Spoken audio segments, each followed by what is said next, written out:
Good morning students, कैसे आप सब? होप सो बहुत बढ़िया होंगे। ठीक है, तो आज लास्ट क्लास में हम बात कर रहे थे क्लास 9 की, जिसमें हमने देखा था कुछ टॉपिक्स हमने कवर करते, यूकैरियोटिक, प्रोकैरियोटिक्स और भी बहुत सारी चीजें हमने सेल के बारे में देख लिया था। आज की जो वीडियो होने वाली है वो हम बात कर रहे हैं सेल ऑर्गेनल्स की, कि सेल ऑर्गेनल्स क्या होता है। ठीक है, तो उसके अंदर क्या क्या चीजें आती है बेटा। तो इस चैप्टर में, इस वीडियो में आपको आज की क्लास में ये पता चलने वाला है कि पहला सबसे पहले सवाल आपका ये है कि यूकैरियोटिक जो हमने लास्ट क्लास में पढ़ा था, ठीक है, तो यूकैरियोटिक के अंदर इतने सारे ऑर्गेनल्स क्यों होते हैं, उसे मेम्ब्रेन बॉर्न ऑर्गेनल्स क्यों चाहिए, व्हाट इज द रीजन, उसको मेम्ब्रेन बॉर्न ही ऑर्गेनल्स चाहिए। ठीक है, तो इसका रीजन हम इस क्लास में समझेंगे। ओके, सो जहां पे हम बात करेंगे यूकैरियोटिक की, यूकैरियोटिक सेल ऑर्गेनल एक तरीके का मिनी लिविंग फैक्ट्री है। जैसे हमारा इंडस्ट्री होता है, ठीक है, तो एक वो छोटा सा लाइव इंडस्ट्री है जिसके अंदर में हर एक ऑर्गेनल के पास में, यानी हर एक स्पेसिफिक ऑर्गेनल के पास में खुद का एक स्पेसिफिक जॉब होता है, एक स्पेसिफिक वर्क होता है जिसके रिगार्डिंग वो काम करता है। जैसे कि एक कंपनी होती है, इंडस्ट्री होती है, वहां पे हर एक डिपार्टमेंट का खुद का काम होता है, इंडिविजुअल वर्क होता है। वैसे ही सेम वे में हमारा यूकैरियोटिक सेल्स के अंदर में फंक्शन किया जाता है। तो सबसे पहला हम जो बात करेंगे वो है हमारा न्यूक्लियस। यूकैरियोटिक के अंदर सबसे फर्स्ट चीज है वो हमारी क्या है, न्यूक्लियस। न्यूक्लियस क्या है बेटा, एक हाउस ऑफ अ कोडेड, ठीक है, house of a coded instrument, ठीक है, या इंस्ट्रक्शन। क्लियर? तो जो न्यूक्लियस है बेसिकली वो क्या है, एक हाउस है कोडेड इंस्ट्रक्शन का, यानी कि न्यूक्लियस के अंदर में सब चीज कोडेड है, हर एक चीज फिक्स है, यानी कि जैसे हमारा ब्रेन है सेम वे सेल के अंदर में न्यूक्लियस होता है। ठीक है, न्यूक्लियस का काम क्या है, कंट्रोल करना, तो हर चीज को कम करना। ठीक है, न्यूक्लियस के ऊपर में आउटर लेयर होती है, न्यूक्लियस के ऊपर में होती है आउटर कवरिंग होती है, जिसको हम बोलते हैं न्यूक्लियर मेम्ब्रेन। वेयरएज न्यूक्लियस का फंक्शन देखेंगे तो न्यूक्लियस का फंक्शन ये है कि सिंथेसाइज द राइबोसोमल सब यूनिट। ठीक है, न्यूक्लियस के अंदर में जो राइबोसोम का सिंथेसाइज होता है। एंड सेकेंड थिंग, न्यूक्लियस के अंदर में हमारा जो साइटोप्लाज्म है, ठीक है, साइटोप्लाज्म और हमारा जो न्यूक्लियस के बीच में, साइटोप्लाज्म और न्यूक्लियस में जो मटेरियल ट्रांसफर होता है, यानी कि न्यूक्लियस और साइटोप्लाज्म के बीच में, जैसे कि आपका ये पूरा सेल है, यहाँ समझो ये पूरा सेल है, इसके बीच में साइटोप्लाज्म होने पड़ा लिक्विड फ्लूइड, ठीक है, ये फ्लूइड है और ये हमारा क्या है, न्यूक्लियस, राइट। तो ये न्यूक्लियस और साइटोप्लाज्म के बीच में जो भी न्यूट्रिशन है, जो भी मैसेज ट्रांसफर होता है वो किसके थ्रू होता है, हमारा न्यूक्लियर मेम्ब्रेन के थ्रू होता है। बात समझ में आ गई?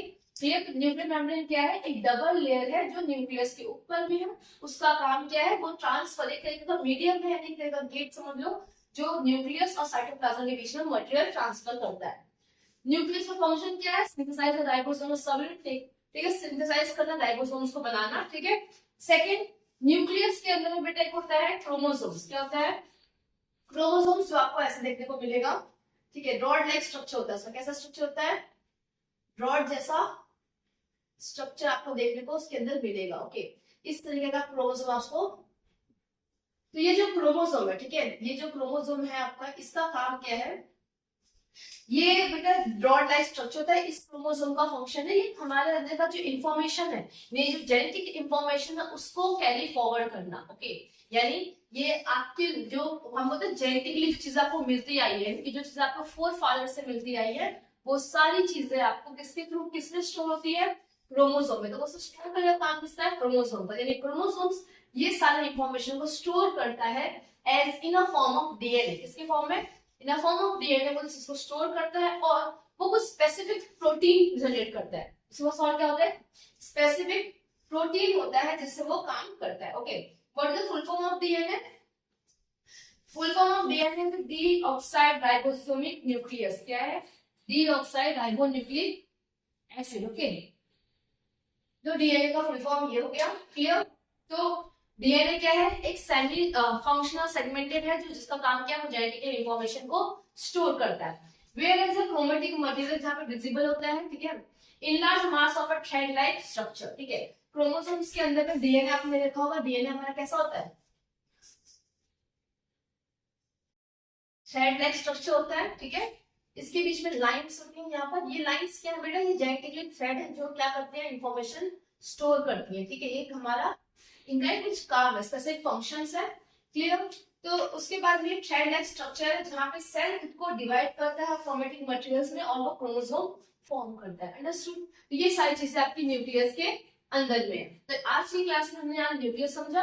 तो हमने क्या देखा कि न्यूक्लियस जो है वो हमने कहा देखा यूकैरियोटिक, तो ये यूकैरियोटिक सेल का न्यूक्लियस है। ओके, अब हमने लास्ट क्लास में बात की थी प्रोकैरियोटिक सेल्स के बारे में, किसी बारे में, प्रोकैरियोटिक सेल। बट जैसे हमें पता है कि प्रोकैरियोटिक के पास में कोई वेल डिफाइंड न्यूक्लियस नहीं होता है, तो उनका जो डीएनए है वो सिंगल सर्किट के मॉलिक्यूल्स में प्रेजेंट होता है, उनके पास में एक स्पेसिफिक प्रोटीन होता है, और उस रीजन को हम containing a genetic material called nucleoid, इसके अंदर एक जेनेटिक मटेरियल प्रेजेंट है, उसको हम बोलते हैं क्या, न्यूक्लियोइड। यानी कि प्रोकैरियोटिक के अंदर में न्यूक्लियस प्रेजेंट होता है जिसको हम डीएनए बोलते हैं, यानी कि जिसके अंदर में क्रोमोसोम्स होता है जो डीएनए रखता है, ठीक है, डीएनए में इंफॉर्मेशन कंटेन करता है। Whereas prokaryotic cells well defined nucleus ना होने की वजह से उसका जो डीएनए है वो सिंगल्स हमारा सर्कुलेटिंग मॉलिक्यूल्स में होता है, और उसके पास वो स्पेसिफिक प्रोटीन होता है, और वो कहाँ उसको कंटेन करके रखते हैं, जेनेटिक मटेरियल, जिसको हम बोलते हैं न्यूक्लियोइड। क्या बोलते हैं, न्यूक्लियोइड। यानी कि प्रोकैरियोटिक के जो न्यूक्लियस डीएनए है उसको हम क्या बोलेंगे, न्यूक्लियोइड बोलेंगे। अंडरस्टूड। तो आज के आपको समझ में आ गया कि हमने क्या देखा, न्यूक्लियस प्रोकैरियोटिक में भी और यूकैरियोटिक में। तो नेक्स्ट जो हमारा क्लास होगा वो नेक्स्ट होगा हमारा गोल्गी बॉडी, यूकैरियोटिक्स और प्रोकैरियोटिक्स में दोनों में डिफरेंशिएट करते हुए। तो अगर आपको अच्छा लगा हो तो इस चैनल को सब्सक्राइब करो, हमें फॉलो बैक कर सकते हैं। Thank you.